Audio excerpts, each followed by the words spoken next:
vocês que manipulam aí, que pilotam a máquina. Agora eu estou, que a Selene me ajudou, eu estou em cena agora com vocês. Está plugado. 3 em cena, vamos lá.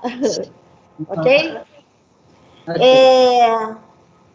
Boa noite, é um prazer ter vocês aqui. A Leandra, professor, que me levou para suas palestras, como se eu vim aqui na fase fazer, eu sempre fiquei assim, que beleza, sempre gostei, porque eu trabalho no Juizado da Violência Doméstica e a gente, né, então nós temos um problema sério com álcool e droga. Não tem como, né? E nós fazemos um trabalho, nós temos uma justiça restaurativa terapêutica, que é com o Dr. Jairo Verne, o senhor deve conhecer, né? Conheço.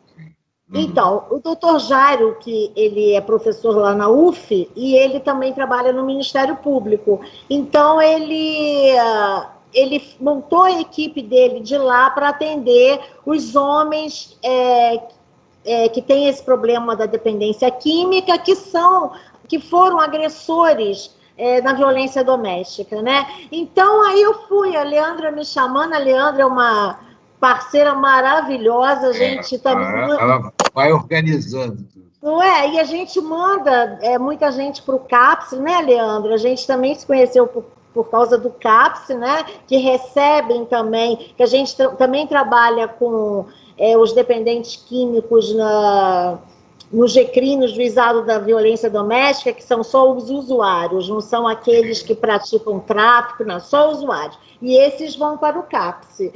E esses outros vão para a Justiça Restaurativa. Então, Leandra me apresentou ao senhor. Um espetáculo, eu já fui em 3 palestras suas. Uma maravilha da gente ficar ali assistindo sem pestanejar. E eu agradeço muito o senhor ter aceitado o convite, de vir aqui conversar com a gente. Não, prazer. Esse tema muito importante. Por esse trabalho todo, né, de vocês, que é muito importante. E agora, gente, nesse novo momento, né, eu imagino que estejamos com um sério problema quanto a isso, né? As circunstâncias estão facilitando. É uma preocupação não só no Brasil, mas é mundial. Quer dizer, essa questão é uma questão universal. Nós estamos atravessando um momento assim, totalmente fora do estimado, tanto que é o novo normal. E aí essas questões que você está trazendo, né, Estela, e com a Leandra, que são as questões que nos diz diretamente, nos colocam diretamente dentro desse universo, desse ambiente, em que o isolamento, as relações interpessoais, né, de família, de grupos, né, relação com pai, com mãe, com filhos, né, e de outros, convivendo num determinado ambiente, obrigados pelo isolamento dessa condição, que é uma forma também inexorável, não tem outra saída, senão fazer essa parte do cuidado de evitar o Covid, o coronavírus, né, e com esse outro lado, que é o lado do consumo de álcool e drogas, que está aumentando. E aí é importante, né, que eu tenho passado para Leandro, porque isso nos diz, nos remete a 20 anos atrás, né, a Leandra conhece, nós fizemos um trabalho aqui muito, muito relevante, muito bonito até, posso dizer assim, que foi trazer o programa americano chamado Drug Court. O Drug Court é o que você faz aí, Estela, é a questão da justiça terapêutica, que foi o nome dado aqui no Brasil, justiça terapêutica. Eu não gostei muito, porque justiça não é terapêutica, justiça é para julgar, encaminhar, orientar, tratar, acolher e dar uma condição. Mas quem trouxe esse nome justiça terapêutica, em 2000, quando nós criamos um seminário, o primeiro seminário que foi criado sobre isso, sobre a questão dessa relação da justiça com o álcool e as drogas, tá? Isso foi feito num período em que o Brasil, e nós, o Rio especialmente, como nos Estados Unidos, estavam vivendo quase uma calamidade, uma situação muito séria de relação de violência, de crime e de droga. Né? Então, esse evento que nós trouxemos, tivemos o apoio do consulado, tivemos o apoio do Ministério da Justiça, que foi com o ministro José Gregory na época, a secretária-geral de Justiça era Elizabeth Susequinde, nós tivemos o apoio, então, aqui do Tribunal de Justiça do Rio de Janeiro e do Ministério Público. Então, essa convergência nos possibilitou a fazer um seminário convidando colegas nos Estados Unidos, vieram 4, 2 juízes, um promotor e um advogado pelo governo americano. Nós não gastamos nada, eles pagavam tudo. E, na época, eu fiz um evento junto com a ABRAD, na época era a ABRAD, eu estava, então, envolvido com essa questão de álcool e droga, fizemos um evento para trazer esse conceito. No ano 2000, que nos Estados Unidos começou no final dos anos 80 e atravessou os anos 90 com as dificuldades, mas crescendo, né? Então, o drug court, que no Brasil nós batizamos de justiça terapêutica, é fundamental e é uma estratégia das mais exitosas lá nos Estados Unidos e que fez com que a população carcerária americana, e que, de um modo geral, no mundo, ela é prevalentemente de relações com o consumo de drogas, com o tráfico de drogas, e é conhecido que a maior população carcerária no mundo ainda é americana. Hoje está com 2 milhões e 500 mil pessoas, mas na época era maior, era 2 milhões e 900 mil pessoas. Quer dizer, um custo, porque lá o sistema é híbrido, tem um público e tem um privado, quer dizer, presídios privados, quer dizer, esse custo altíssimo fez com que o governo americano e toda a sociedade americana implementasse esse programa, que foi um programa que começou no interior, sabe, foi lá no juizado em Ohio, e com uma outra conotação, de que a justiça, como nós conhecemos, você muito bem, Leandra também já tratou disso com a gente lá no Ashford, lá no hospital universitário, e porque com todo esse custo, prendendo, encarcerando muita gente com relação a álcool e droga. No Brasil, a população carcerária é 2/3 relacionada com álcool e droga. 2/3, às vezes até mais, né? Nós fizemos já pesquisa com isso há muito tempo. Então, qual era a grande questão? A questão é que um custo, a parte da justiça, de encarcerar tanta gente, e aí nós temos um problema da superpopulação, da violência no ambiente carcerário, a recaída nas drogas, ou a recaída no crime é altíssima. Então, isso veio com uma luva. É interessante que isso veio há 20 anos atrás, chegamos a implantar a justiça terapêutica, mas, como vocês sabem, ela não teve tanta relevância assim, em uns lugares mais, em outros menos. São Paulo, em alguns municípios, foi até mais efetiva, mas esse trabalho, é exatamente esse trabalho que tem que caminhar e tem que ser ampliado. Porquanto que a questão ainda das drogas, como também nos Estados Unidos, na Europa menos, ainda é vista com essa questão da conotação da ofensa, da questão do delito penal, quer dizer, da questão criminal. E a medida que normalmente se faz é a medida do encarceramento, da prisão, do encarceramento. E o preconceito, que não é só dos guardas, que não é só dos operadores do direito, como se diz, não é só do sistema judiciário, é um preconceito da sociedade.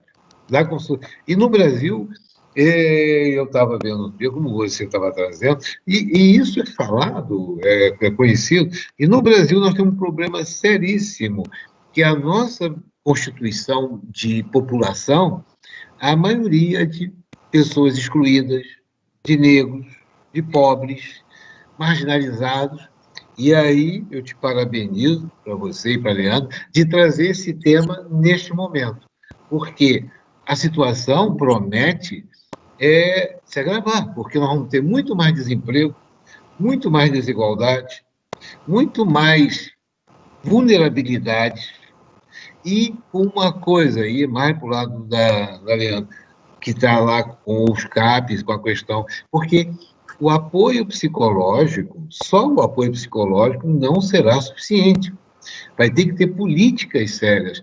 E, pelo seu lado, isso não deve ser só uma questão para o judiciário resolver. para o lado da justiça, nem para o lado médico, nem para o lado psicológico. Tem que ser políticas públicas mais abrangentes. Muito Só mais assim, abrangente, né? muito mais abrangente, é o que eu falo, né? A Leandra participa comigo, a gente faz vários trabalhos juntos, então, é a questão que a visão ainda do paradigma das drogas, né? Era um paradigma que foi instituído no início do século passado, no meado do século ganhou uma projeção enorme, mas era um modelo médico-psicológico. O problema da droga é uma doença do sujeito. A nossa abordagem, hoje, início do século XX, depois desses anos todos, quase 40 anos, trabalhando nos hospitais, nos ambulatórios, com problema de álcool e droga, inclusive também fizemos um projeto com o Ciro Darlan, que é a primeira vara, fizemos um trabalho lá, eu tive uma experiência fantástica e muito grata ao Ciro, que nós atendemos cerca de 480 adolescentes em conflito com a lei, isso no curso de 4 anos. Eu tinha uma equipe no universitário, então eu tive esse privilégio. Mas essa questão, então, é que a mudança de paradigma, tá? Tirando a questão do álcool e das drogas só do foco médico-psicológico, pensando que é um problema que vai resolver com remédio, com tratamento, com internação, né? Isso é só uma parte do problema. A outra parte do problema, que é a área da justiça, né, trata com a questão como delito.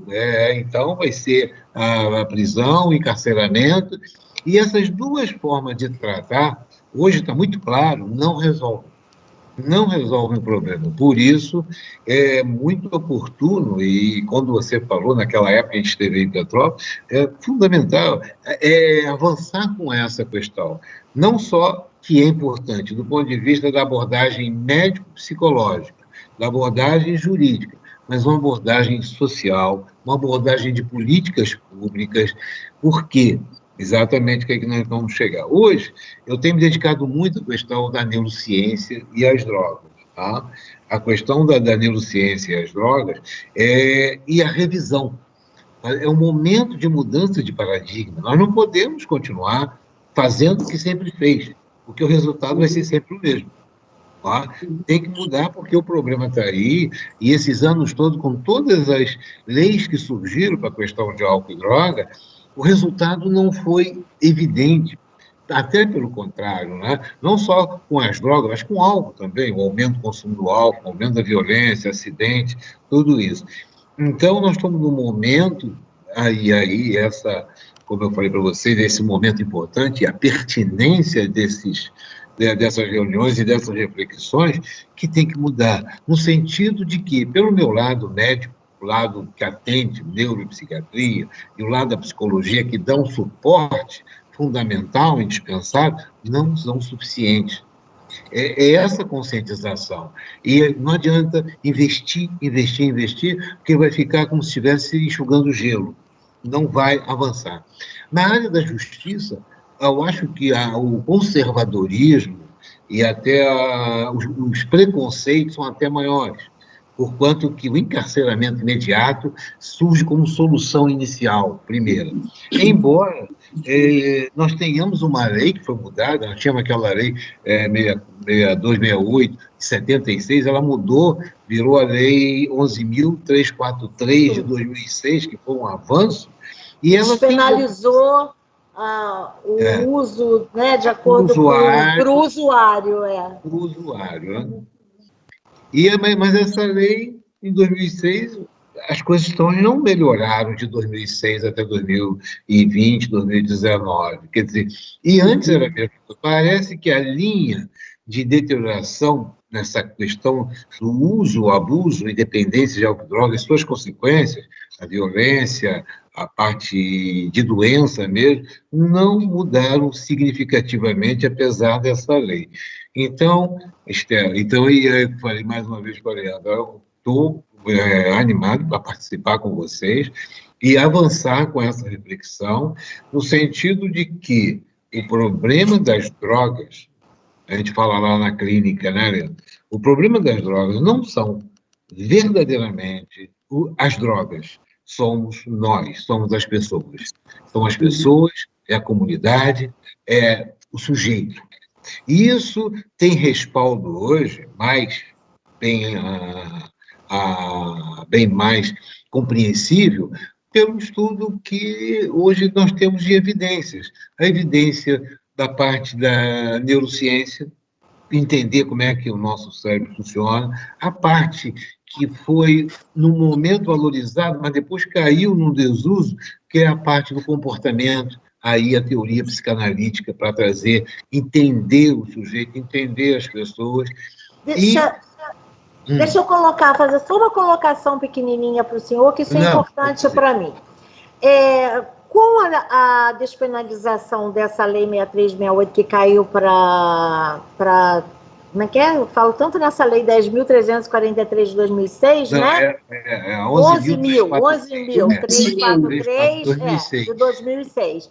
Então, o que aconteceu? O usuário vai até ali, pela quantidade, como foi. Mas aí, doutor, o que a gente vê ali no judiciário mesmo? Aquele usuário começa a aumentar o vício.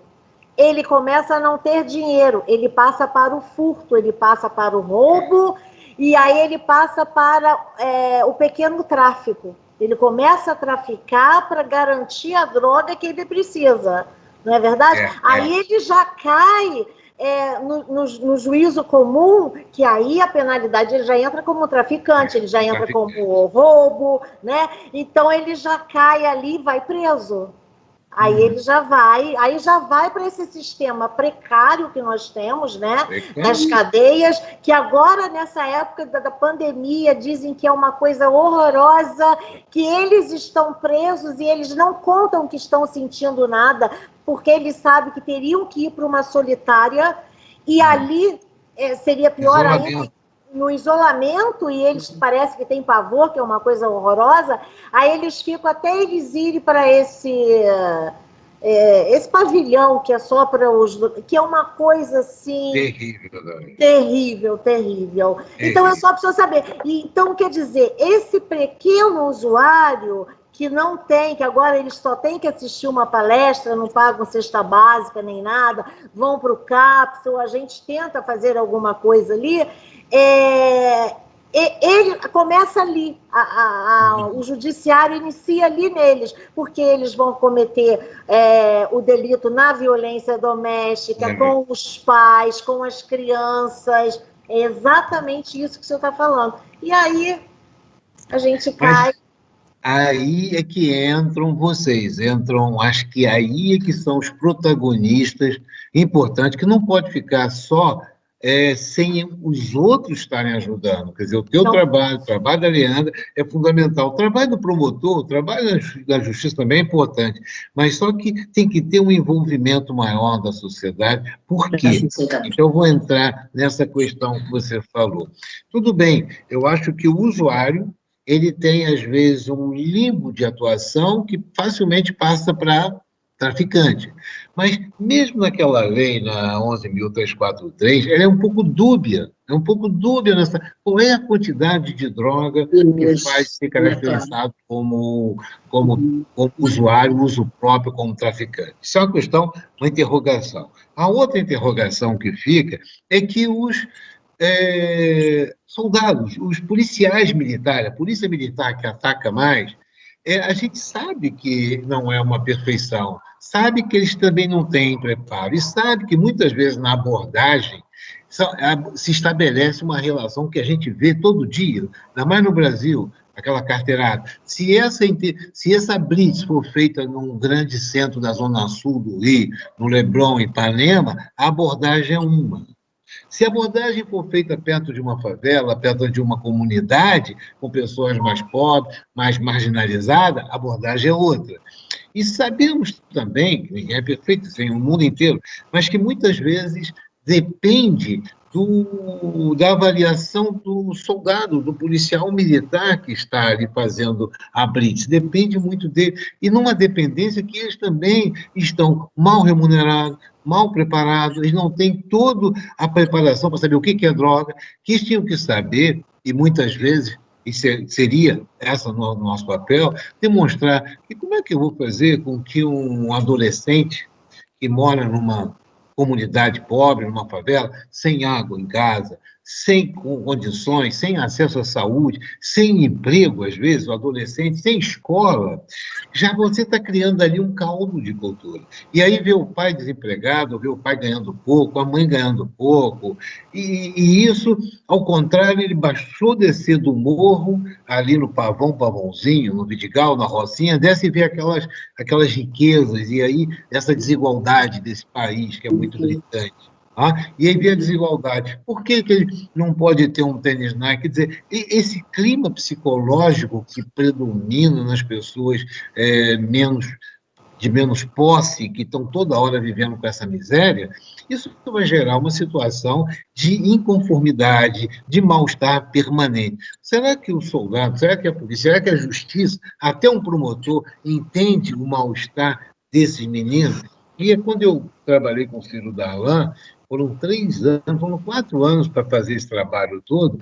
É muito duro você pegar o usuário que ele me mandava, para a primeira vara, o adolescente em conflito com a lei, e o indivíduo chegava e dizia: doutor, não tenho pai, é minha mãe que sustenta tudo quando sustenta, eu tenho que sair para a rua para conseguir. Ele sai para a rua para vender bala, para vender pirulito, para vender essas coisas, mas nem sempre consegue, nem sempre consegue. Então, um caminho fácil para ele é entrar nas gangues, entrar no tráfico. Porque o que ele vai ganhar... pela própria necessidade, necessidade de usar e necessidade de fazer dinheiro. De fazer dinheiro, Uma semana, um aviãozinho dele me falava: doutor, em uma semana eu ganho mais do que meu pai e minha mãe junto. Eu ganho tudo que minha mãe ganha como empregada doméstica, eu tiro numa jogada. Eu vou lá com o Playboy, passo lá as drogas, sou avião, e tem que estar fugindo. Então, ele facilmente se torna, porque ele é adolescente, tem também seus sonhos. Ele quer ter aquela bermuda bonita, aqueles tênis Nike, quer fazer frente a namorada, quer dizer, é todo um ambiente, quer dizer, um ambiente que tem que ser avaliado, porque senão nós vamos continuar enxugando o gelo, vamos continuar fazendo aqueles condomínios fechados, gradeados, com guarda, com polícia, vamos continuar estando na rua, na esquina, ameaçado de vir um adolescente armado, e nós estamos também com outro problema, o tráfico de armas é tão grande quanto o tráfico de droga, porque os traficantes, essa organização criminosa, o PCC, o Comando Vermelho, esses grandes redes de tráfico, ao mesmo tempo que entram com a maconha, com a cocaína, estão entrando também com muita arma, e arma pesada. Então, é coisa também que não é nenhuma novidade. Nós estamos na televisão olhando lá o helicóptero da reportagem lá da TV, mostrando garotos de 14, 15 anos com a R15 na mão. Como é que chega na mão dele? E chega fácil. E aí, nesse ponto, um parênteses, é o nosso medo hoje de estar liberando as armas geral. Essa liberação das armas já vai facilitar o que já estava. É o grande número de armas que entram no Brasil por fronteiras enormes, ou até por fronteira marítima também, pelos portos, que a gente viu lá, agora esse recente crime da Marielle mostrou que aquele que é um dos acusados, ele tinha uma linha, um canal de importação de arma, de tráfico de arma, vindo dos Estados Unidos direto. E os Estados Unidos... Aí você pergunta para a indústria de arma: vocês não pensam que essa arma pode cair na mão de um adolescente e pode matar pessoas inocentes? Não, porque a indústria de arma quer vender arma. Como a indústria de cerveja quer vender cerveja. A indústria de televisão quer vender TV. Quer dizer, a indústria, ela quer fazer armas. Como a indústria de drogas. Não importa. O consumidor está aí. Desde que tenha dinheiro para comprar. Então, eu acho fundamental essa abordagem que eu trabalho com álcool e droga, a Leandra conhece, botei programas na academia, na universidade, onde fazia ensino, pesquisa, extensão, tratamento, projeto, né? Então, esse tempo todo, nós chegamos ao longo de um tempo que foi isso que também a mesma conclusão, a mesma reflexão chegou o presidente da OMS, da ONU, Kofi Annan, que fez uma carta dizendo: se não houver outras a abordagem, se não ampliar, se a gente não sair desse patamar de abordagem tradicional que a gente tem até hoje, as questões das drogas, a violência, as doenças, os distúrbios, as complicações vai continuar na mesma, como estão. Então, essa foi uma experiência, que, como eu estava falando, que foi muito entusiasmante, criar o programa de justiça terapêutica. Mas logo também mostrou-se muito frustrante, porque no Brasil a gente não conseguiu levar isso a contento, com melhor resolutividade, embora muitas partes do Ministério Público, da Defensoria Pública tivessem entendido e abraçado o problema, mas esse país, a questão de políticas públicas e um engajamento maior das autoridades, dos governantes também precisava, mas sem dúvida. E quando a gente olha para o nosso vizinho, Estados Unidos, hoje lá, o Tribunal de Drogas, quer dizer, o Drug Court, né, o Drug Court, ou a Justiça Terapêutica Americana, é um sucesso. Ela começou devagar, nos anos 80, foi crescendo, crescendo. Eu peguei essa no final dos anos 90 lá, né? E nós vimos, e o crescimento é constante, porque mais da metade das ações e do movimento no tribunal, no judiciário, hoje está ligado à justiça terapêutica. E eles tiveram com isso uma grande economia, no sentido de reduzir um pouco a população carcerária e de oferecer outras opções. Então, quando eles trouxeram aqui, esses 4 colegas, eram 2 juízes, um advogado e um defensor público, trouxeram, fantástico, eles mostraram quando um indivíduo, quer dizer, é um réu ligado à questão de droga, ele entra no sistema, vai ser encarcerado, ele tem um custo elevado, tem um custo lá, que na época falaram em torno de 40, 50 mil dólares ano. Isso é um custo, você multiplica isso por 2 milhões e 900 mil pessoas, é um absurdo. Aqui eles custam mais do que uma criança na escola. Aqui o custo deve estar em torno hoje de, não chega a 10 mil dólares, mas está em torno de 30 mil, 25 a 30 mil reais por ano por preso, que também é muito. Nós estamos com a população carcerária chegando a quase 800 mil em 760, 770 mil.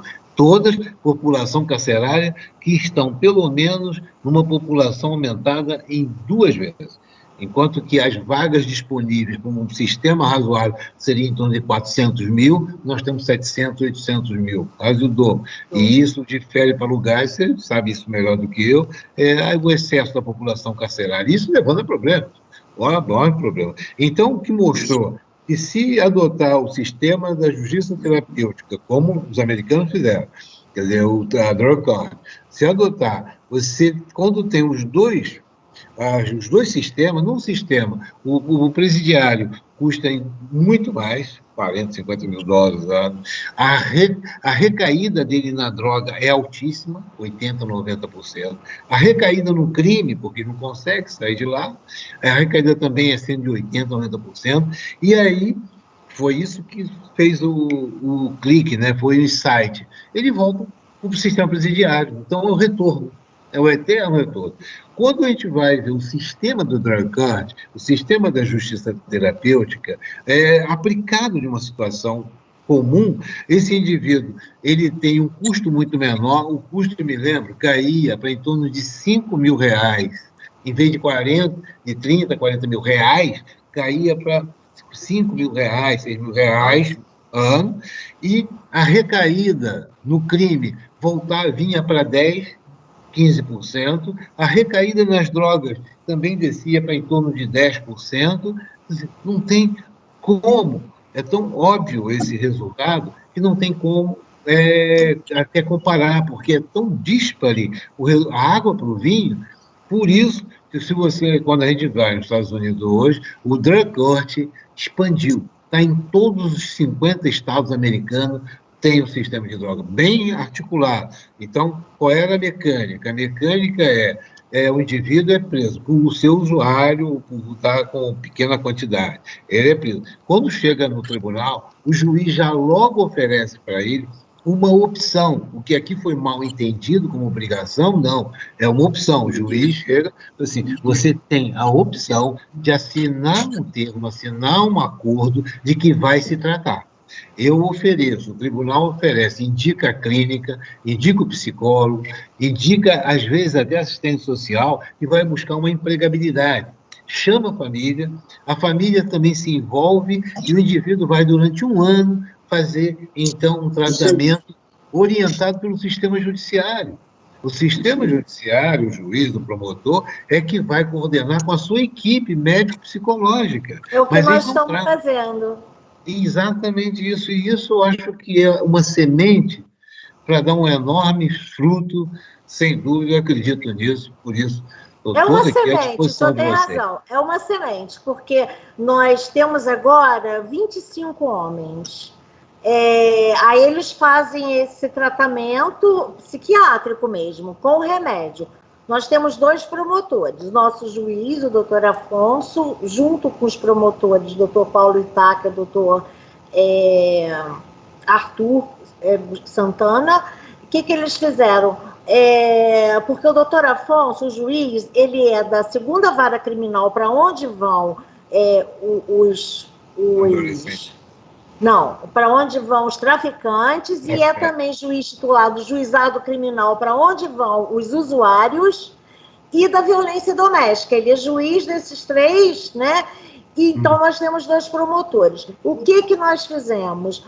O promotor do juizado criminal, a gente recebe as cestas básicas, que em algumas nós transformamos na compra dos remédios, desses que vão para a justiça restaurativa. Eles fazem um trabalho psiquiatra e eles tomam remédio, eles fazem um tratamento mesmo, né? Essa equipe com psiquiatras, vem 5, de 4, com assistente social, psicólogo, eles vêm uma vez por mês aqui, e uma vez por mês a gente leva eles para a UF, para fazer com esses médicos dele.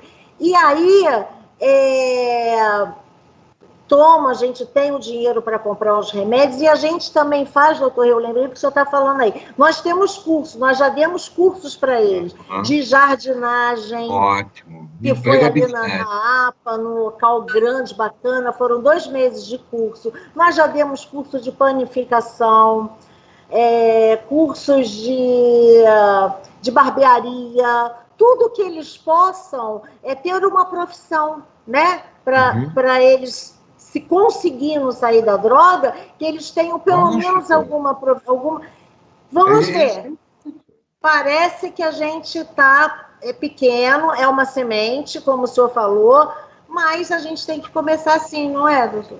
Mas vocês são heroínas, né? Vamos dizer assim. Mas porque precisa agora, nós temos que sensibilizar a sociedade, porque nos Estados Unidos, lá o programa lá que o pessoal ganhou, é porque funciona a organização social. Então, enquanto esse curso, por exemplo, de jardinagem, chama a indústria que trabalha com produtos de jardinagem, planta, terra. Então, as empresas ou fábricas, elas vão oferecer vaga para presidiários lá nos Estados Unidos, porque o governo vai pagar isso, e depois eles saem já profissionais trabalhando. Então, em vez de você dar o curso de jardinagem, de cozinha, de padaria, é uma padaria ali da esquina que vai ter ele como estagiário, de graça, mas trabalhando para a padaria, que vai trazer um lucro, mas o governo bancando isso, porque o governo vai estar gastando muito menos do que se prender. Vai gastar muito menos com relação à violência. Então, isso tem que ter autoridade, tem que ter governo, tem que ter Estado, tem que ter nação para poder fazer isso. Isso que você está fazendo como uma semente, isso tem que ser exemplo para que a organização comercial veja isso. Porque a organização comercial, as indústrias, Sebrae, ou a Fiesp, ou a Firjan, tem que estar envolvido, compromissado com isso. Isso é que a gente precisa, então, do legislador para fazer essas leis e o governo fazer cumprir. E o governo entender que é muito mais barato fazer isso do que fazer presídio, do que enfrentar a violência, o homicídio, o feminicídio. Então, eu acho, quando esse momento da pandemia, nós estamos sendo obrigados a refletir, naturalmente, se não fosse a pandemia, essa reunião estaria sendo presencial, a gente estaria em Petrópolis falando isso, mas talvez aí isso seja até uma ampliação pelo mundo digital, a possibilidade de nós, né, gravar isso ser discutido e elevado a uma questão mais operativa, no sentido de envolvimento maior.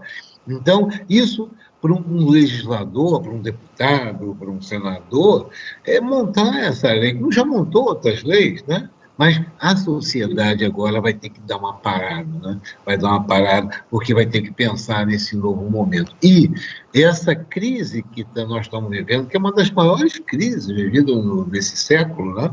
Nesse século, no último século, vivido nos últimos anos, depois da peste e depois da gripe espanhola, que dizimou muita gente, nós não estamos matando, talvez nós teríamos chegando agora a 700 mil mortos no mundo, 800 mil mortos, Brasil com 80 mil, que é muita coisa, os Estados Unidos com 150 mil quase, quer dizer, é uma mortalidade grande, mas não tanto quanto houve com a gripe espanhola, mas de qualquer forma, isso vai estar movimentando também o que é pior, é o efeito secundário, é o efeito colateral da crise social e de uma crise econômica jamais vista. E os países em desenvolvimento vão estar numa situação pior. Então, esse dinheiro que a gente paga de imposto, de taxas, esse dinheiro que não é pouco, é um país rico que nós temos, mas é um país que tem que pagar, e a classe mais alta da sociedade, né? Eu vi outro dia, não sei se vocês viram, fim de semana, de um economista fazendo uma avaliação, em que ele faz uma pesquisa, uma coisa brutal, no sentido de que, enquanto os pobres estão empobrecendo mais, porque perderam, não estão vendendo, o ambulante, o camelô, os que fazem serviços, tá? A classe rica, quer dizer, ele pegou os 50 bilionários, o Brasil tem em torno de 50 bilionários, 50 bilionários, bilionário é acima de 1 bilhão, tá? Não é milionário. Então, não é muito. Mas disse que, neste nível, o aumento da riqueza dele subiu em 34 bilhões de dólares. Eu escutei isso. Eu escutei isso ontem. 50% a mais nos lucros deles, dos bilionários no Brasil. Bilionário. Quer dizer, para que eles vão querer esse dinheiro todo? Nem que tivesse 5 vidas. Nem se ele podia viver 100 anos, 200 anos, 300 anos, porque não vai gastar isso. Não é? Ele pode comprar 10 Ferrari, 10 Porsche, para quê? Não vai usar 10 Ferrari, 10 Porsche. Quer dizer, essa é uma consciência social que está faltando. E a gente não se dá conta disso. Quando eu falo em escala, porque todos nós poderíamos contribuir um pouco, porque essa classe que vai sofrer mais ainda com essa pandemia, com essa crise social e econômica mundial, não é só no Brasil, é mundo, essa vai estar no mal-estar. E aí, álcool, droga, violência. São os efeitos imediatos. E quem são as vítimas? Não é só porque aumentou o número de vítimas de homicídio, aumentou o número de violência doméstica. Mas isso acontece em todos os níveis.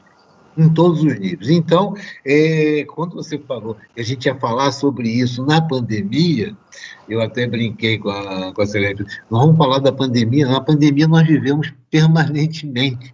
Só que agora, essa pandemia é do Covid, mas nós tínhamos uma pandemia da violência, uma pandemia social, uma pandemia... Se a gente, né, professor, se a gente vê os números de mortes mensais no Brasil, por conta de violência, por conta de gente que morre porque não tem hospital também, é que agora ficou tudo focado na questão da pandemia, mas as nossas mortes indignas são muitas, em todos os patamares, não é verdade?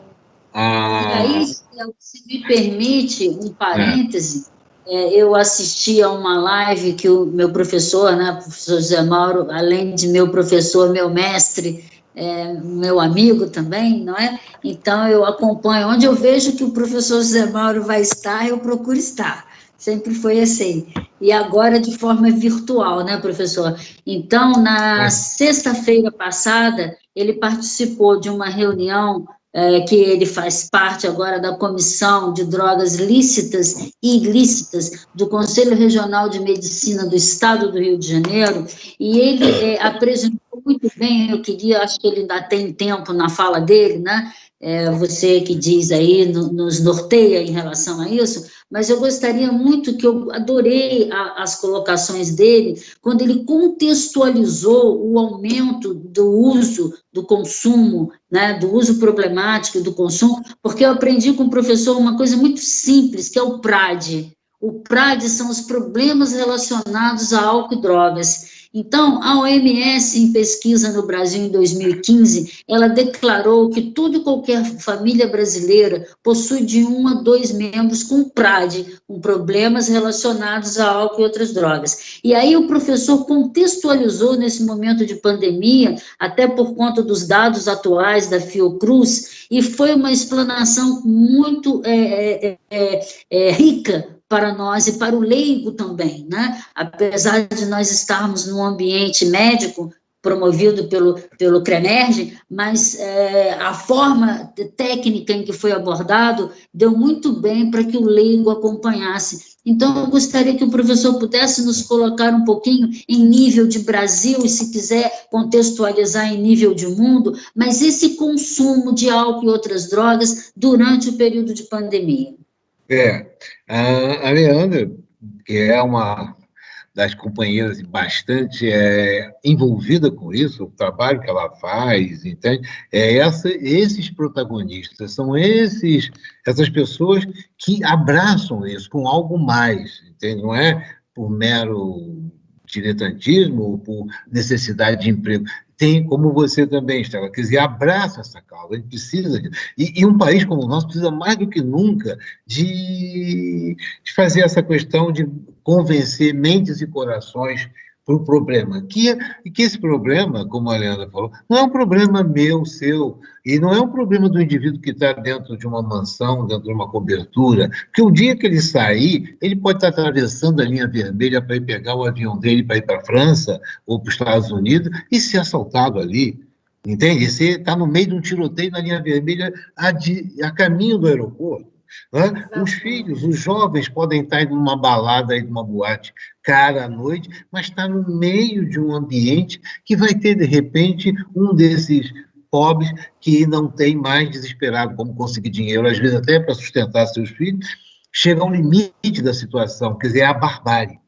Nós vivemos, como você falou bem, nós vivemos também pensando que está vivendo num mundo que tudo agora vai ser o Covid, vai ser a pandemia, ok, isso é seríssimo, e isso mata muita gente, mas, no fundo, nós estamos também vivendo essa pandemia que o Brasil, mais do que outros países, precisa, mais do que outros países, pela sua injustiça social, pela sua desigualdade de renda, que é um absurdo. Aqui, o Cristóvão Buarque fala muito bem disso, e dessa situação que pode ser minimizada, de qualidade de vida. Né? E um país rico, um país que tem uma extensão territorial, tem água... Tão rico quanto corrupto, né, doutor? Corrupto. Porque o que a gente viu agora no estado do Rio de Janeiro, essa questão dos hospitais, o que é isso? Com gente morrendo. Então, se não fizesse nada, pegasse... Agora, outro dia eu estava vendo que o grupo da Lava Jato, os promotores lá, estavam oferecendo 500 milhões para ajudar no combate ao Covid.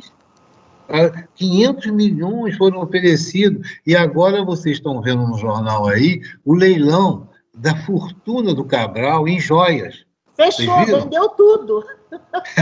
Diamante, tudo vendido. Agora, como ele tem essa riqueza, outros têm também, descobriram esses políticos todos aí, tem contas lá fora.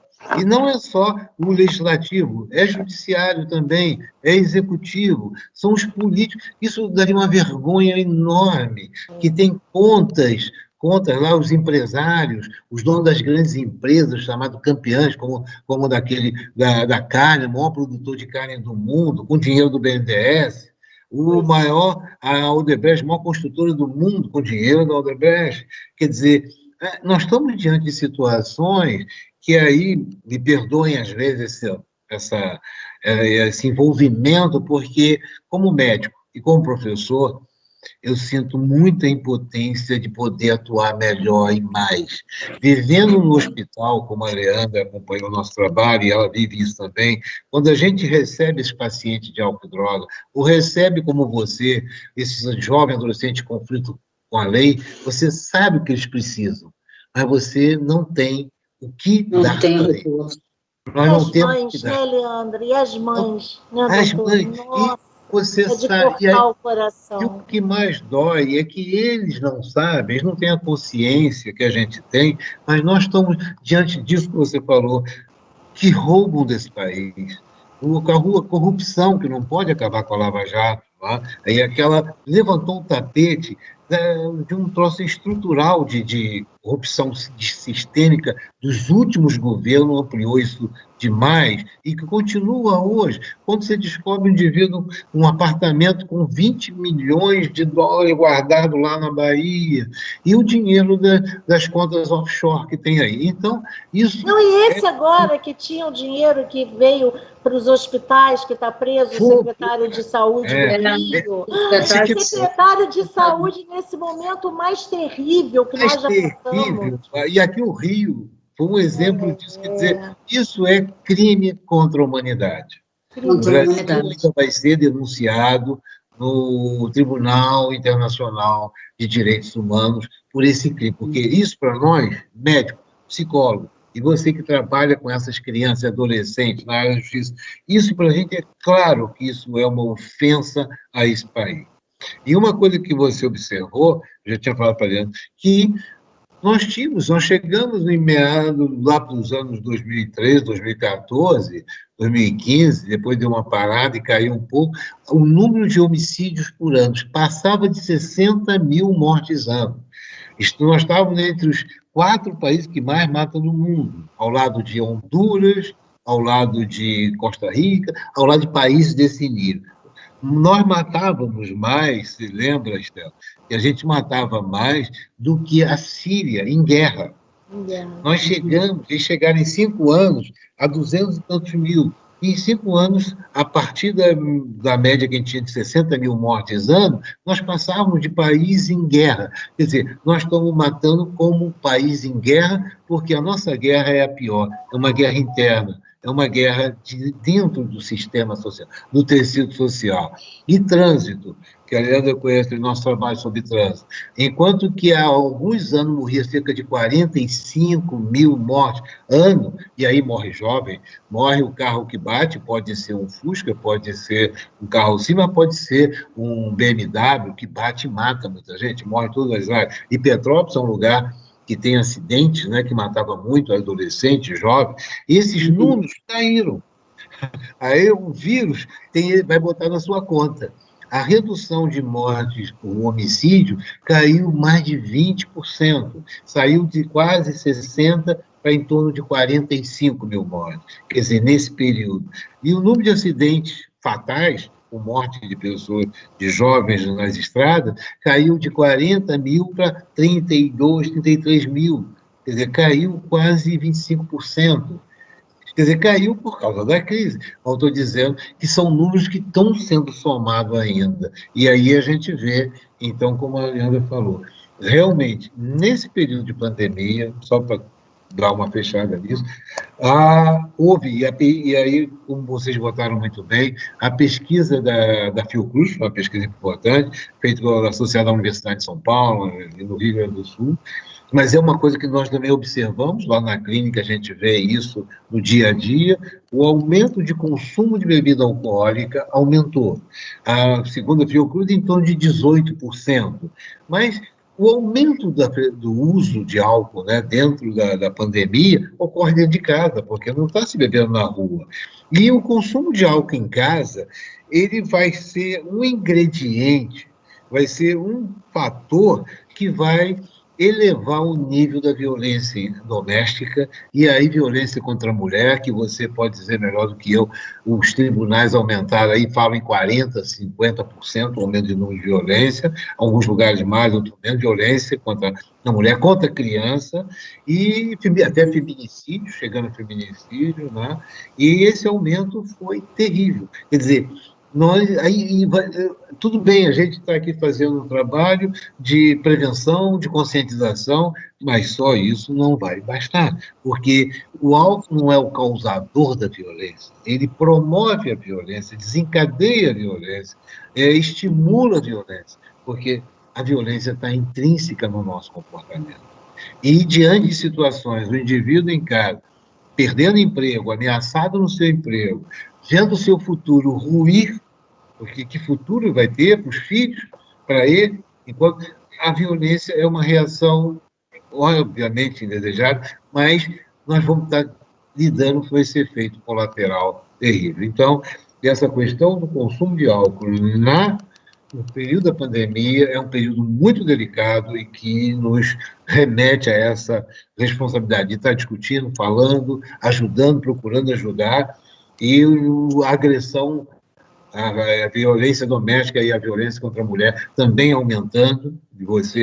Isso aí tem registro, alguns lugares mais, outros menos, mas segundo uma pesquisa da Fiocruz, estava em torno de alguns tribunais, 40% de procura. O que a gente percebeu aqui é que as mulheres não estão podendo sair de casa para fazerem a denúncia. Elas não, porque elas estão com o agressor ali do lado, né? Então, a gente até lançou uma campanha que o CNJ abriu e os tribunais de todo o Brasil está participando, e aqui no Rio também, que é a do X vermelho na mão, que a gente, né, nós passamos, explicamos, começou nas farmácias, aí nós explicamos para as farmácias, fizemos um vídeo para ensinar os funcionários como seria essa abordagem, porque se ela chegar e só mostrar um X, é porque ou o agressor está na porta da farmácia ou pode estar do lado dela, para saberem como pode ajudar, porque isso foi colocado mesmo. Elas estão sofrendo muita violência e não estão tendo oportunidade de ir para a polícia para denunciar. E outra coisa também, doutor, que devido a essa desigualdade no nosso país, essa discrepância que a gente está falando aqui entre os ricos e os pobres, os ricos continuaram tendo aula, porque eles têm em casa computador, a banda larga, os pobres de escola pública, não. Eles não têm. Como é que eles iam fazer? Algumas cidades botaram na televisão da cidade a aula e marcaram a hora, e os professores iam na televisão. Isso acho que umas 5 cidades no Brasil. Outras fizeram na rádio, né, a aula sendo na rádio para as crianças não perderem. Mas a maioria perdeu. Sem merenda, sem escola, sem nada. Quer dizer, olha em casa, naquelas residências, nem a gente pode chamar de residência, né? Naqueles locais minúsculos, cheio de gente, tudo pequeno, como é que não vai surgir a necessidade... Uma vez eu assisti uma palestra do senhor, e o senhor falou uma coisa que eu nunca esqueci.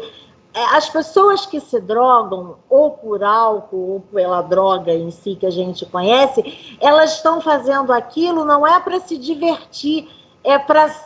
Não foi o senhor que falou? Anestesiar, Se anestesiar. Exatamente isso. É para... Que vida é essa? Eu nunca esqueci disso. O professor costuma dizer, né, professor? Durante muitos anos, nós aprendemos que seria uma busca incessante de prazer.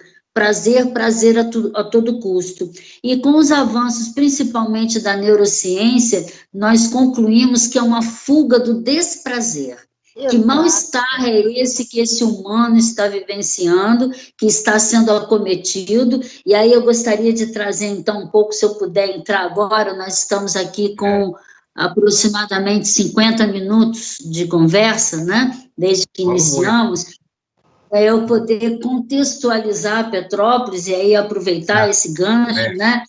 E é esse mal-estar, como o professor explica muito bem, e que o titio Freud já nos mostrou lá em 1929, se não me engano, que foi o mal-estar da civilização. E a civilização está vivendo novamente um mal-estar muito grande com essa pandemia. Viveu antes. Se a cada 100 anos nós vivemos um cenário como este, né? Há 100 anos atrás, se você for pesquisar, historicizando as pandemias, a humanidade estava lá também com máscaras, estávamos vivendo, quer dizer, eu não estava aqui, a minha geração está pegando agora, a geração dos nossos netinhos, né, Estela, já está pegando essa situação histórica na infância delas, né? Então, o que a gente observou aqui, trazendo para Petrópolis, né? Que mesmo eu estando em quarentena lá no Brejal, o professor já pôde experimentar do nosso shiitake, né? A gente tem lá o de cogumelo shiitake. Então,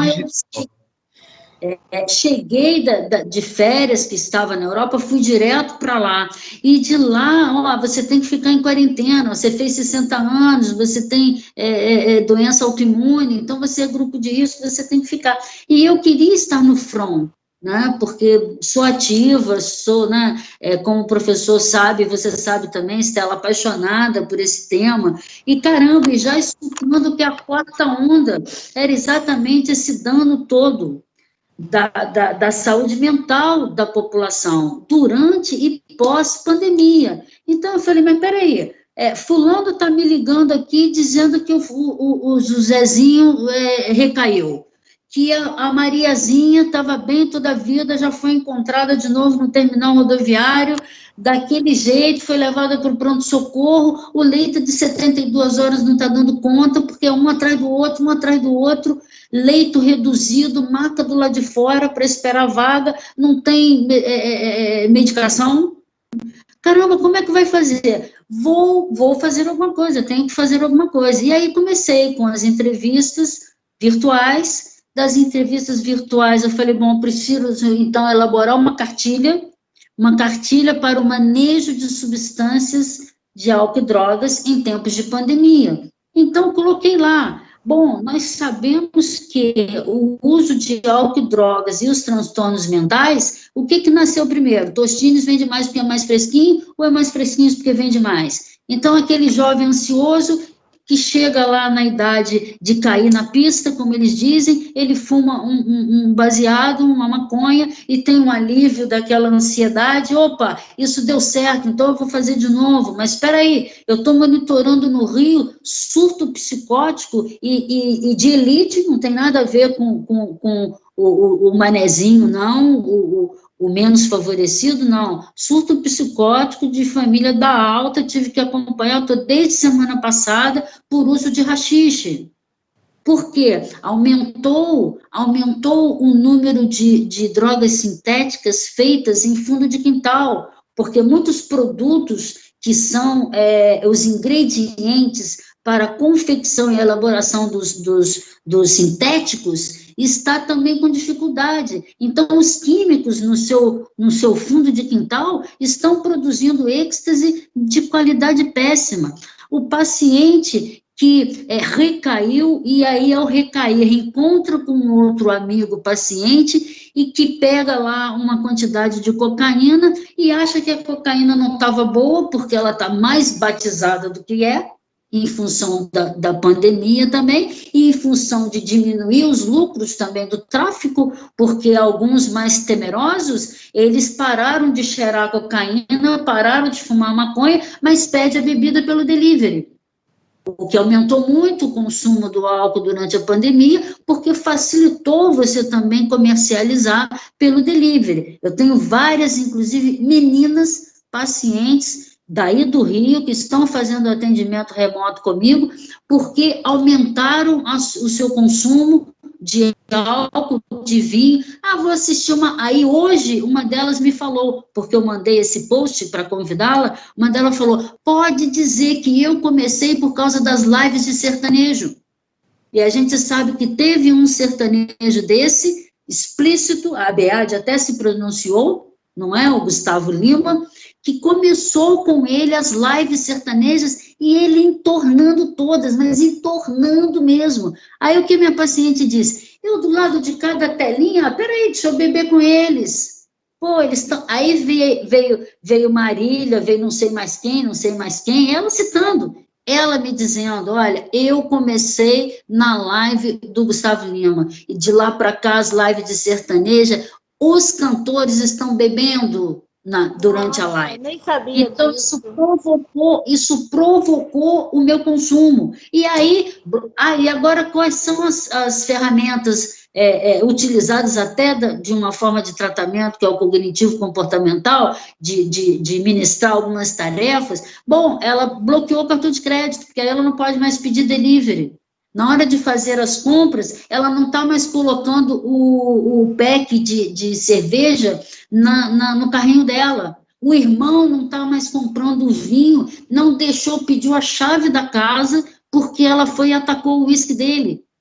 E aí, você está entendendo? Então, assim, só no nosso métier, o cara que não tinha cocaína e que aumentou o consumo do álcool, resolveu ir na boca reclamar que a droga estava fraca. Olha, tu me vendeu aqui a cocaína, meu irmão, porra, essa cocaína não tá boa não, meu irmão, não sei o que, apanhou, vai dizer, olha aqui, o que você veio reclamar? É isso que tem para a hora, entendeu? Então, nós vimos que 61% do consumo de bebida alcoólica, Estela, são em estabelecimentos comerciais, em festas, em restaurantes, não é? Agora, esses 61% que bebia fora de casa e que os estabelecimentos estavam fechados, onde eles estão bebendo? Então, a rede do supermercado Guanabara, ela fez uma pesquisa, elas têm cerca de 25, 27 lojas, mais ou menos, elas têm espalhadas, e elas declararam, no fim de semana, um aumento de 11% nas vendas de garrafa de uísque, no fim de semana. Vendia lá 2.000, 3.000, vendia 7.000. Aqui, numa casa de vinhos que a gente tem, o sommelier disse o seguinte, olha, Leandra, quem comprava de 1 a 2 garrafas de vinho ou espumante por semana, está comprando de 5 a 6. Quem comprava de 5 a 6, está comprando uma caixa. Seja de vinho, seja de espumante. As duas bebidas mais consumidas nesse momento de pandemia no mundo inteiro. Em Petrópolis não ficou diferente. Apesar de ser capital estadual da cerveja, né, um consumo maior. Um aumento da violência doméstica por 2 fatores. A abstinência. Ah, mas por que ele me bateu? Isso você sabe que a gente tem, o professor também sabe. A Coordenadoria de Política sobre Drogas, ela tem uma parceria com o CRAM, com o Centro de Referência e Assistência à Mulher. Então, elas me procuram muito, e a gente já fez várias ações na praça, na comunidade, no posto de saúde, né? Com esse link da violência contra a mulher e o consumo, principalmente do álcool. Elas tiveram uma live comigo ontem, elas falaram. Falaram, né? E dos relatórios de ocorrência, que a vítima vai fazer a ocorrência, a justiça, isso no Brasil inteiro. Petrópolis não está diferente. 50% do agressor está alcoolizado. Entendeu? Então, como o professor falou muito bem, claro, com toda a propriedade, como que a justiça restaurativa, que foi a justiça terapêutica, né, no passado, também fazer com que a justiça seja sensibilizada para ver esse agressor e, quando possível, tendo, mediante laudo médico, a patologia do alcoolismo. Então, como é que fica o estabelecimento da pena para esse indivíduo, uma vez que é detectado a doença dele do alcoolismo? Ele ter a oportunidade do encaminhamento para o tratamento, né? Então, que a delegacia da mulher e que todo esse trabalho voltado à violência doméstica, ele possa ter esse olhar, porque, como o professor falou, esse agressor, ele muitas vezes ele cresceu num ambiente de violência, e ele aprendeu que o amor é isso, é chegando em casa alcoolizado, batendo na mãe, batendo nos filhos, quebrando tudo em casa, e no dia seguinte eu não me lembro de nada. Mas como, mas como o doutor falou, o professor falou, José Mauro, a gente tem que buscar mesmo a política pública. Por quê? Se eu tenho um aumento anual, que é em média de 3.000 processos, variando entre 2.000 e 3.000 processos de violência doméstica, e eu tenho uma psicóloga, uma assistente social, para trabalhar na sala violeta, para atender essas mulheres, ou porque elas bebem, ou porque elas repetem, porque elas aceitam esse... por conta de qualquer... E na violência, e nos homens, se eu tenho uma psicóloga para trabalhar, para fazer um grupo que só cabe na salinha, apertado, de 12 a 15 homens, e eu faço um trabalho, eu e a Madeline, que é a psicóloga, você conhece, né? Faz um trabalho maravilhoso. Ela é como a Leandra, ela é voltada para isso. A gente tem só essa psicóloga para fazer esse trabalho, sendo que eu tenho um aumento absurdo, tanto na segunda vara criminal, aqui a gente ainda tem uma outra criminal, de pessoas com esse problema de tráfico, um problema de drogas. Tem os usuários do GCRIM, que eu tenho 10.000 processos, sendo que 80% é de usuário. Claro. Entende? Então, quer dizer, eu faço aquela historinha, até uma historinha que eu gosto de contar, que é da Estrela do Mar, que tem um litoral nos Estados Unidos, que as estrelas do mar, quando a maré baixa em uma certa época do ano, elas ficam na areia, aí um que mora ali na praia, ele acorda antes do sol e começa a devolver para o mar, o outro chega e fala, o senhor não está vendo que você não vai conseguir devolver todas, mas para essa que eu devolvi, para essa fez diferença. Então, eu gosto de contar essa historinha, porque tem hora que a gente fica assim, não adianta, o que eu estou fazendo? Enxugando gelo? Mas aí você pensa nisso, pelo menos se eu salvei alguma coisa, porque não dá, não é, professor? Não, é impossível, é uma pena, Leandro. Você vê no CAPS, né? É por isso, Estela, que a logomarca da coordenadoria, né, é o beija-flor. Que leva o pinguinho d'água no bico, né? É o beija-flor.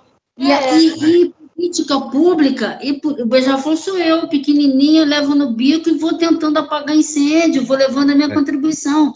E política pública no sentido amplo, e que nós temos aqui, que eu acabei pegando o cartaz e me lembrei, Estela, que nós vamos falar sobre isso, que é a síndrome alcoólica fetal.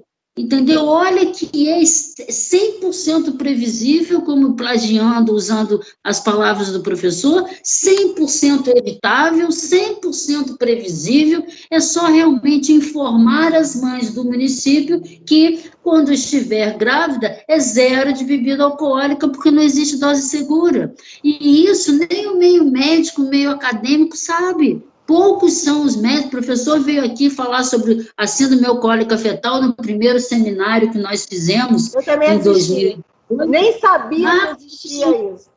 É incrível, né? Exatamente. É incrível. Exatamente. E o médico da minha equipe lá do CAPS veio cumprimentar, ele falou, tenho 50 anos de medicina, não foi, professor? Tenho 50 anos de medicina, nunca ouvi falar, então uma doença subestimada. Hoje eu tive uma reunião muito boa, viu, professor, com o vereador Samar, que vai abraçar comigo essa questão, porque eu falei para ele, Stella, eu quero terminar a minha gestão, não sei o que vai acontecer no ano que vem, não me interessa se nós estamos em meio a essa pandemia falando que um dos grandes fenômenos que a humanidade está vivendo é a incerteza, a insegurança.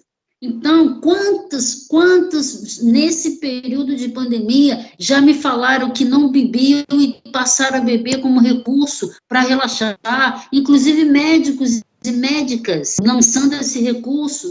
Caramba, poxa, mas eu achei, eu não uso droga, não vou tomar Rivotril, não sei, vou tomar uma tacinha de vinho, essa tacinha de vinho virou meia garrafa. Entendeu? Então, presta atenção, aquilo que usava só fim de semana, passou a usar no cotidiano. Não está Você se bebendo. não sabe mais, tudo ficou um tempo só, você não percebe mais, né?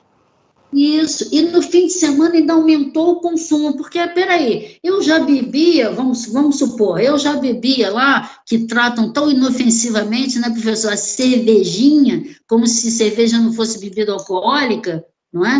E aí, se eu tomava lá, aos fins de semana, 6, 10 latinhas, mas peraí, e se eu já tomava fim de semana, eu não estou podendo sair, então eu tomo 20, porque eu não estou podendo sair, porque é uma outra angústia de que não está podendo socializar. Isso, então, né, Leandra? Ainda é a classe média que na nossa pirâmide social, ela é bem menor. Agora, você imagina a classe financeira mais pobre tomando a danada da cachaça.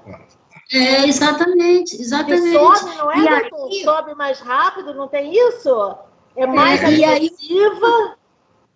O CRAM recebeu uma queixa para uma intervenção que a mulher apanhou por conta da abstinência do marido. Então, quer dizer, o cara ficou sem a cachaça, a bardita da cachaça, e dispensou de uma tal maneira e bateu também, porque estava em abstinência. Então, o raio de abrangência, né, professor, em termos dos problemas relacionados ao álcool e outras drogas, ele é muito grande, ele ramifica e vai desembocar em álcool e drogas. Como o quê? Como nós falamos, e o professor, né, eu imito feito papagaio, hoje é a fuga do desprazer. Então, quem de nós não está vivendo em 5 vezes mais o transtorno da ansiedade no período de pandemia, 3 vezes mais o transtorno de depressão no período de pandemia? Isso, estresse pós-traumático. Como é que vão ficar esses médicos, esses enfermeiros, esse pessoal todo que está no front, deixando a sua família,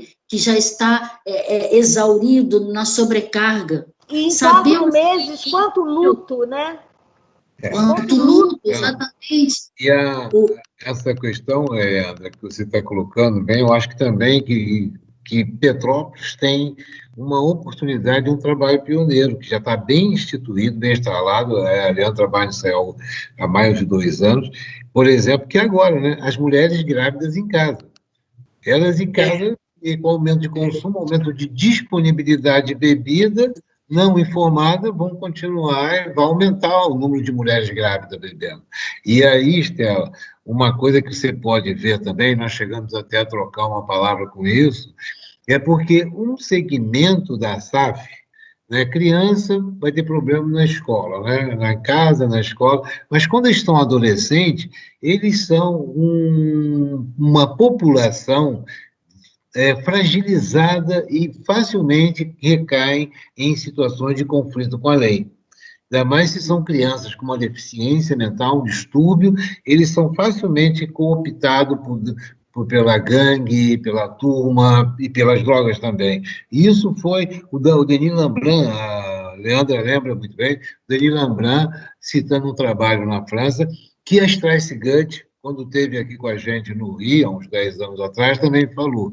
Eles fizeram o simples levantamento. Pegaram crianças que tinham sido atendidas com 1, 2 anos, quer dizer, recém-nato, e que estava com SAP, diagnosticado com SAP, e fizeram um follow-up com essas crianças 20 anos depois, que eles podiam fazer isso 20 anos depois. E aonde encontrar? Essas crianças ou estavam numa instituição psiquiátrica, que agravaram, ou estavam no presídio, ou estavam presas, ou estavam dependentes de droga, e outro segmento estava totalmente cuidado pela família, sem emprego, sem dinheiro, sem trabalho.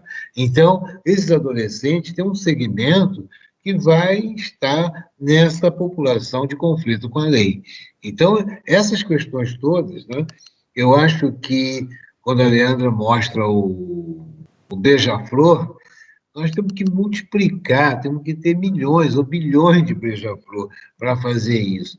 Enquanto que a inteligência do beija-flor pode ser, como você falou, o Silmar, o Bernardo Rossi como prefeito, então o juiz, o promotor, o desembargador. Quer dizer, nós temos que fazer um trabalho agora de mentes e corações, de fazer com que isso que vocês fazem, que nós fazemos, fiquei 40 anos nisso, que nós fazemos e tem um alcance limitado e que nos frustra por causa da nossa impotência de fazer mais, mas que isso seja um envolvimento muito maior, que vai vir pela educação, que é fundamental a educação, vai vir pela saúde melhor aparelhada, e vai vir por uma justiça restaurativa, uma justiça mais acolhedora, mais preventiva, porque ela, sendo preventiva, ela vai reduzir custo, vai reduzir trabalho, esses milhares e milhares de processos que estão aí, a maioria ligado a traficante ou usuário de droga. Nos presídios, se a gente vai para o presídio, a população presidiária, o perfil, mais da metade, sem a menor sombra de dúvida, é álcool e droga. E muitas vezes álcool e droga que não são julgados até o fim, estão em prisão temporária ou temporária lá, que não foram ainda completamente julgados. E a grande maioria são negros, pobres, marginalizados, mulheres, foram presos LGBT, com uma pequena quantidade de droga e não são os grandes criminosos. Mas eles todos são massa de manobra das organizações criminosas, do PCC, do Comando Vermelho e de outras organizações. Que a gente nem sabe quem é, né? Nem sabe. Então, eu acho que essa colocação que vocês trazem, né, da gente estar discutindo isso na pandemia, é que simplesmente a pandemia agrava tudo isso. Ela descortina o que nós vivemos. E isso, no Brasil, é pior ainda. Porque aí, como você falou também, que nesse momento a gente ainda consegue ver nesse país, né, esses atos de corrupção, esses atos de se apropriar do dinheiro público e do dinheiro que ia para a educação ou ia para a saúde. Isso é inaceitável. Quer dizer, nós damos nosso testemunho, mas nós precisamos ampliar isso. De beija-flores. De beija-flores. Criar beija-flor aí, espalhar muito beija-flor. Doutor, estamos no finalzinho mesmo, mas é a pergunta que não quer calar. O que o senhor acha da questão que ainda está aí da descriminalização das drogas? O senhor acha que ela deveria ser liberada? Olha só, diante do que nós falamos aqui, né, neste cenário, num país de uma desigualdade, num país que não tem água encanada para todo mundo, para uma minoria, esgoto sanitário para uma minoria, emprego difícil, né? Injustiça social, quer dizer, num país que tem uma escala de valores de grande consumo e que elege, né, a classe alta como modelo de consumo. Quer dizer, nesse país, hoje, sinceramente, eu sou médico, professor universitário, e sou humanista. Eu me considero uma pessoa tranquila, a Leandra me conhece bem, não, sem preconceito, mas eu acho que neste momento não é momento de discutir descriminalização das drogas. Antes disso, 1000 vezes tem que falar, vamos oferecer educação, vamos oferecer saúde, melhorar a justiça social. Aí sim, o país subindo de patamar pode pensar nisso. Tá? Mas isso é os conflitos e as polêmicas que a gente discute. Quando fala aí o pessoal, eu tenho pacientes que tomam remédio derivado da maconha e melhora a sua crise compulsiva, melhora o seu comportamento, mas não é por isso que vai descriminalizar, porque no momento que descriminalizar, vai ser... Porque essa população, simplesmente a população, como nós estamos falando, se a gente traz conosco, no nosso conteúdo teórico, na nossa teoria, de que o problema não são as drogas, o problema são as pessoas, não adianta fazer como eu escrevi um artigo, não sei se a Leandra lembra, quando a ONU falava guerra às drogas, tá? Quando a ONU falava aquelas bandeiras, um mundo sem droga, eu dizia, um mundo sem droga é uma utopia, porque nunca existiu um mundo sem droga, não existe e não vai existir um mundo sem droga. Não adianta eu tirar a droga de cena, Se eu não botar coisas Eu me importantes... lembro que o senhor dizia muito assim a frase: a guerra sobre drogas fracassou.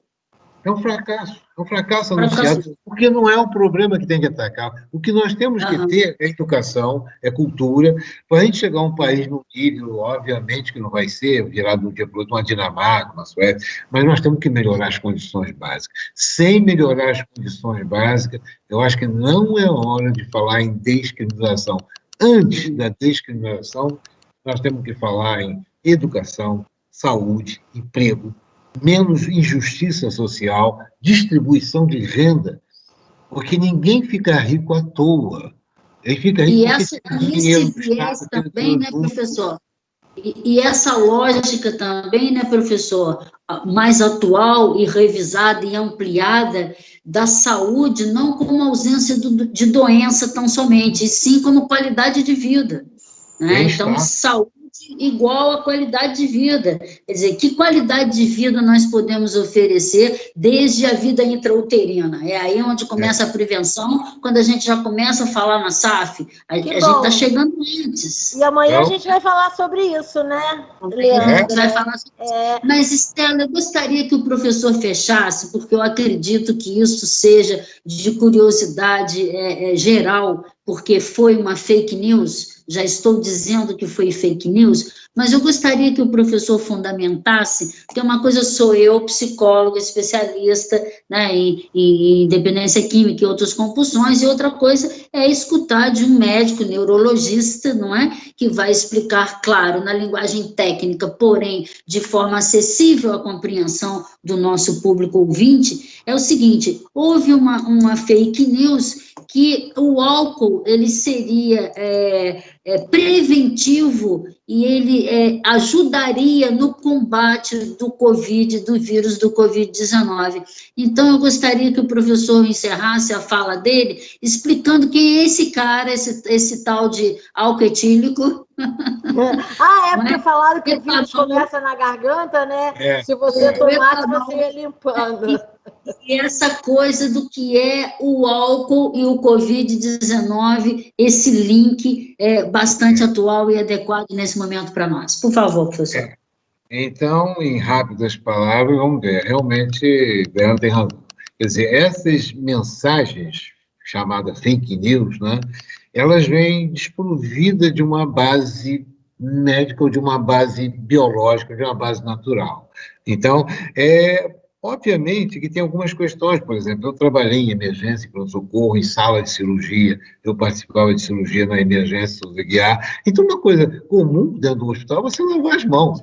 Lava com álcool, com antissépticos, né? Você lava a mão e não toca nas pessoas, até para botar a luva. Então, isso é uma coisa natural. Então, a conduta que a Organização Mundial de Saúde, logo, desde lá da China, né, quando começou, para tomar essa atitude de lavar as mãos com álcool, pode lavar a mão com sabonete, com a mistura de água, assim, qualquer antisséptico para lavar as mãos. Tá?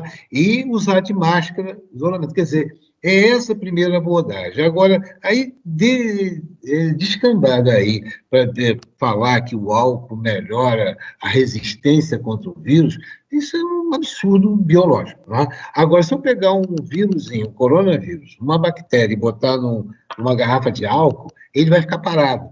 Porque o álcool é um depressor biológico. Né? Como é que a gente conserva os cadáveres na anatomia? Com o formol. Então, o álcool é um depressor, o álcool desidrata a célula. Então, se eu pegar uma bactéria e botar dentro do álcool, ela vai desidratar. Como nós, o alcoolista crônico, ele morre porque o efeito desidratante do álcool, por ação depressora no metabolismo celular, vai fazer com que ele perca a água, a célula murcha e morre. Então, o álcool é uma substância tóxico-metabólica para qualquer coisa viva, até planta. Você bota, né, daquela coisa de pegar uma cobra, botar dentro do álcoolzinho, porque ele deprime, então ele estabiliza, ele estabelece. Então ele não tem nenhum efeito ativo terapêutico sobre o vírus. Chegamos ao absurdo, isso saiu no jornal, que o presidente dos Estados Unidos, o Donald Trump, né, falou até uma vez em fazer antisséptico, botar detergente chegando a esses absurdos, entende?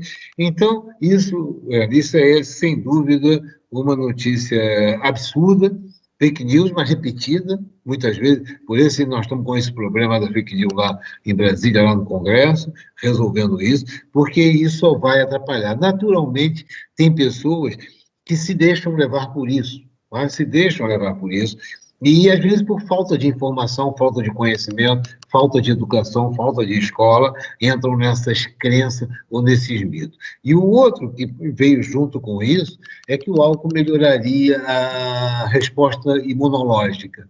Nada disso. O álcool não melhora e nem piora a resposta imunológica. A resposta imunológica é uma habilidade, um mecanismo natural do organismo que se apresenta para todo momento em que ocorre a invasão de um corpo estranho, o organismo reage, produz anticorpos.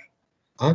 Então, essa produção de anticorpos, o que o álcool, sim, no consumo abusivo e no alcoolismo crônico, pode fazer é que o excesso de álcool diminui a atividade metabólica de todas as células, de células do cérebro, do rim, do fígado, e diminui também a atividade das células chamadas leucócitos, que são a forma de um exército que combate e nos reforça a defesa imunológica. Então, naturalmente, o que a gente vai ver? O alcoolista, o abusador de álcool, uma das consequências é, às vezes, estar sujeito a pegar infecção. E aí, por exemplo, o índice de tuberculose em alcoólatras crônicos, pessoas abandonadas, que têm o abuso de álcool, pode favorecer e facilitar. Apenas isso. Mas ele não mexe, primariamente, com o sistema imunológico. Ele mexe com o organismo como um todo. Então, o indivíduo que tem abuso de álcool, ele está diminuindo a função cardíaca, a função do fígado, a função do seu cérebro, ele está reduzindo a atividade metabólica, quer dizer, a produção da energia boa e da resistência orgânica imune para todo qualquer invasor. E o invasor pode ser a tuberculose ou pode ser o coronavírus. Então, o indivíduo facilita essas coisas. Então, bom senso, informação, educação e o que vocês estão fazendo. Lives, para poder a gente discutir, debater isso. Né? Aproveitar isso. Doutor, foi assim maravilhoso, mas foi tão maravilhoso o senhor aqui, foi tão... Né, a gente aprende com ele, né? Você vê, Leandra, que eu lembro coisas que ele falou na palestra e eu nem sou do meio médico, eu sou do judiciário. Sou nem psicóloga, mas eu acho melhor falar do que falar para médico. Dentro da universidade eu não consegui tanta coisa assim, porque acho que é resistência. Então, eu agradeço isso a vocês. Mas, doutor, eu gostaria que um dia que o senhor tivesse a disponibilidade, que o senhor voltasse aqui comigo para falar da questão neurológica, por que a pessoa se vicia, qual é aqueles gatilhos que os médicos falam, como é a atuação no cérebro. Podemos marcar um dia? Podemos. Aí a Leandra que está me devendo, lembra, Leandra? Nós marcamos 2 vezes um curso de neurociência e dependência. Neurociência. Foi. Chegamos a marcar, a Leandra chegou até a reservar um espaço, mas devido a várias questões burocráticas e de operação... Foi feriado, foi alguma coisa que foi atropelando no meio. Atropelando. Então, Estela, tá?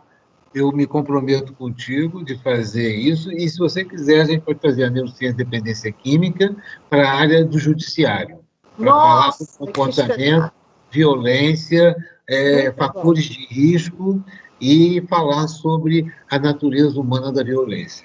Que beleza, queremos. Nossa, que maravilha. Leandra aí ajuda, fala com a Cora da Leandra. Ela que ótimo.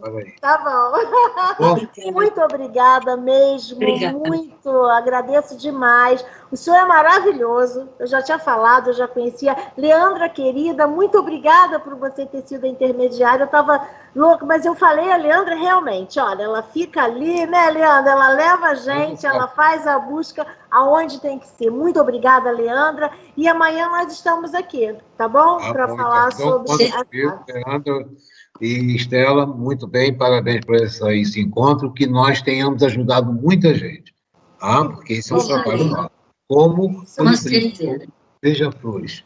Tá? E eu conheço o professor desde 2000, então são 20 anos escutando ele, e sempre, sempre acrescenta uma novidade, sempre. É o mestre, né? É muito Com bom. certeza. Tá bom, então Sei conta lá. comigo, Estela, combina com a Leandra aí, a gente marca. De Tá bom. preferência na serra, né? A distância eu também faço, mas se for na serra é melhor. Tá ótimo, tá ótimo. Se a gente ainda ficar um tempo nesse isolamento, vai ser aqui mesmo, não. Mas depois acabando, com certeza. Lá no judiciário a gente tem um espaço bacana também, se puder, lá no júri, no salão de júri que cabe, a gente também pode fazer uma live. Eu ciência na área jurídica, tá? E a Leandra está com a gente lá. Eu ouvi aqui rapidinho que o senhor falou que era do Souza Guiar. Trabalhou no Souza Guiar. Trabalhei em Souza Guiar, Miguel Couto. Meu filho fez residência no Souza Guiar. Mas que ano? Foi o quê? Ele tá acho que já uns 5 anos formado, ele agora é cirurgião oncológico, trabalha em São Paulo. Mas o grande mestre dele lá foi o Dr. Rocha. Eu estive no Souza Guiar nos anos 70, 80. E depois na emergência do Miguel. Ele não era nem nascido, Estela. Ele não era nem nascido. Um abraço. Até logo para vocês. Obrigada, professor. Obrigada. Tchau, Estela. Muito obrigada. Até amanhã. Até amanhã. Tchau.